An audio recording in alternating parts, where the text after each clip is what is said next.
Hello, my name is Katie Proberts, and I'm partnering with Grains of Sugars to host a short series of conversation interviews. Today, I'm sitting down with Kayana, a Kansas City poet and artist whose work is deeply rooted in expression, healing, and turning pain into purpose. Kayana recently released her book, Transforming Expressions I Once Was Who I Am Not Now, which features original poems that reflect moments of growth, struggle, and transformation.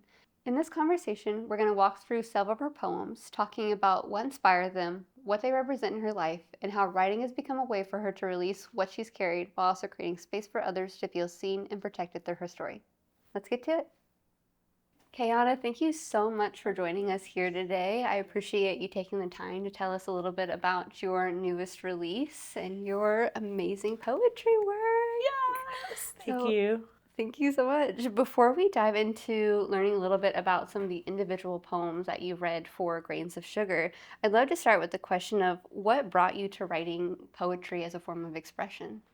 Pain to use as a release for me and to help me get a lot of thoughts and everything out of my mind to help me process and not have to care about what anyone else says because it's really just me talking to me and helping me help me. I love that. Yeah, it's like you're taking some really personal things and you're putting them out on paper. And Yeah.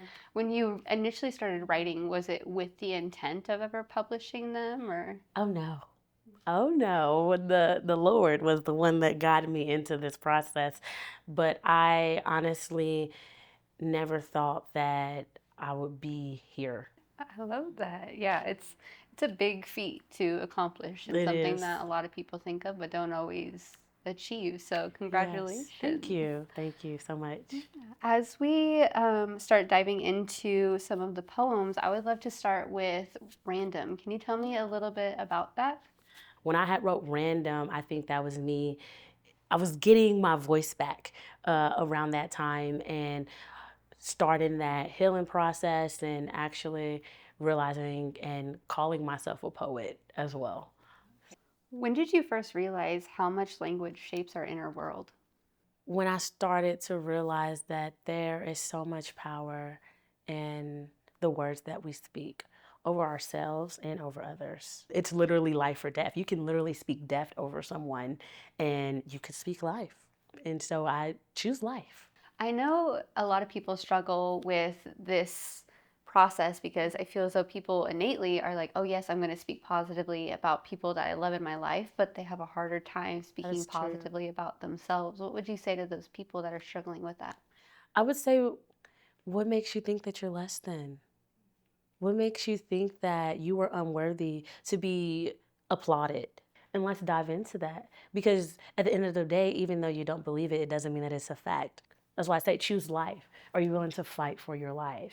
Are you willing to speak positive to fight for your life so that you can really understand and know how really valuable you are to Earth and to others around you? In Bus Stop, it seems to be a story of a chance encounter at a bus stop in which a stranger shares a life story filled with pain. How do you give yourself space to process guilt of having to walk away from someone without letting it harden your heart? Go to Jesus. I do rage room. I write, run.